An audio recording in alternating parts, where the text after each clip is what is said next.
મંચસ્થ સર્વે મુરબ્બીઓનું હું પ્રણામ કરીને સ્વાગત કરું છું.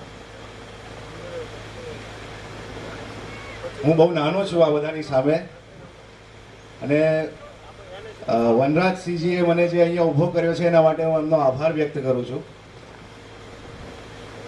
અહીંયા જે વ્યક્તિ માટે બધા ભેગા થયા છે એની મને માત્ર 2 દિવસ પહેલા જાણ થઈ કે આવી મહાન આત્મા આ ધરતી પર થઈ ચૂકી છે.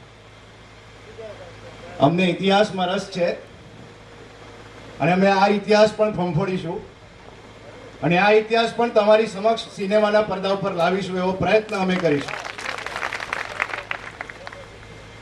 અત્યારે અમે લોકોએ હમીરસિંહજી ગોહિલના જીવન ચરિત્ર ઉપર એક ગુજરાતી ફિલ્મ બનાવી છે જે ગુજરાત પૂરતી સીમિત નથી, એ ઇન્ટરનેશનલી લોન્ચ થવાની છે, હિન્દી અને અંગ્રેજીમાં પણ.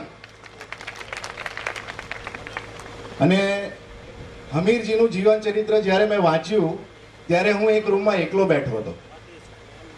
અને હું તમને કહું, મને કોઈ એમાં નાત જાતના ભેદભાવ વાળે ન આવે, પણ હું એક બ્રાહ્મણનો દીકરો છું. અને મારો એક બીજો ભૂદેવ મિત્ર દીપક વ્યાસ, જેને સોમનાથ મંદિરના ઇતિહાસ ઉપર પીએચડી કરી છે અને મુંબઈ યુનિવર્સિટીએ એને ગોલ્ડ મેડલ આપ્યો છે. એની પીએચડીની થીસીસ કવિ શ્રી ઝવેરચંદ મેઘાણી, શ્રી જયમલ પરમાર જેમની આજે જયંતિ છે, અને શ્રી કલાપી જે હમીરજીના જ વંશજ છે, એ 3 મહાનુભાવના પુસ્તકો ઉપર આધારિત આ અમારું ચલચિત્ર છે અને જે તમે દરેક માણો તેવી મારી આશા છે. હવે હમીરજીના 2 શબ્દો.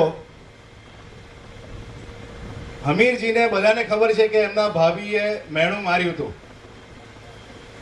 અને એમના ભાભીબાએ એમને જ્યારે મેણું માર્યું હતું પછી જે એમનામાં થનગણાટ, જે તરવરાટ આવ્યો હતો, એ તરવરાટની એક ઝલક તમને બતાવું છું. સોમનાથ મહાદેવના સોગંદ, હું અઠીલાનો હમીર ગોહિલ, મને મારી માના કસુંબલ ધાવણના સોગંદ છે. હવે મારી આ ભવાની મુગલોની ફોજ પર વીજળી બનીને ત્રાટકશે ને એમના અત્યાચારી મુગલોને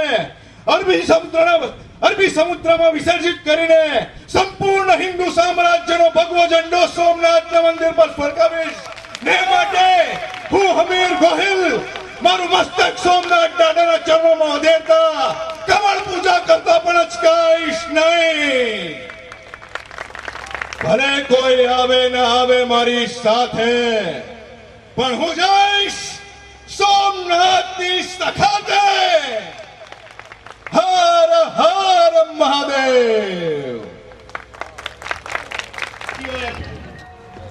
વીર હમીરસિંહનું પાત્રના જીવન ચરિત્ર ઉપર ફિલ્મ બની રહી છે, તો તમે શું કેવી લાગણી અનુભવી રહ્યા છો? ભૂપેન્દ્રસિંહજીની સાથે હમીરજી ગોહિલ વિશે અને એમના જીવન અને કવન વિશે, સંસ્કૃતિના જતન માટે, મૂલ્યોના જતન માટે અને હિન્દુ સંસ્કૃતિના રક્ષણ માટે એમણે જે સખાતે જવાનું નક્કી કર્યું, અને કોઈ ન આવે તો હું એકલો જ જઈશ. દ્વાદશ જ્યોતિર્લિંગમાંનું એક જ્યોતિર્લિંગ એટલે સોમનાથ જ્યોતિર્લિંગ, એના ઉપર જે વિધર્મીઓ ચડી આવ્યા હતા એમની સામે લડવા માટે, માથું મૂકવા માટે જે તૈયારી હમીરજી ગોહિલની રહી, એના જીવન અને કવન ઉપરથી જે ફિલ્મ મૌલિકભાઈએ પટકથા જે લખી છે એના થોડા અંશો અત્યારે ત્યાં પ્રસારિત થઈ રહ્યા છે. અત્યારની અને આવનારી પેઢીને ભૂતકાળ યાદ અપાવવા માટે અને યાદ રાખે કે જેના કારણે એમનું અસ્તિત્વ હિન્દુ તરીકે, ભારતીય તરીકે જે ટકી રહેવાનું છે, એમાં હમીરજી દાદા, મોકળાજી દાદા આ બધા પ્રેરણારૂપ બની રહે એ જ શુભેચ્છા. ધન્યવાદ. એમની સાથે આ ફિલ્મ કોણે જોવી જોઈએ? આ ફિલ્મ દરેક માનવીએ જોવી જોઈએ. હું હિન્દુ કહું છું, પણ હિન્દુના મૂલ્યો જે છે, હિન્દુ સંસ્કૃતિના મૂલ્યો એ કુલ મળીને માનવીય મૂલ્યો છે. તમે જે કીધું કે હિન્દી અને અંગ્રેજીમાં પણ આ થવાની છે, આ જેટલી ઉપયોગી હિન્દુસ્તાનમાં છે એટલી જ ઉપયોગી માનવી મૂલ્યો બધે સરખા છે. એટલે બધે જ દુનિયામાં કાળા માથાનો માનવી રહે છે એને જોવી જોઈએ. Thank you sir. તમને એક નાનો પ્રશ્ન. હમીરજી બહુ નાની ઉંમરમાં સોમનાથની સખાતે ગયા હતા, તો અત્યારના યુથને તમારે એમને લઈને શું મેસેજ આપવો છે?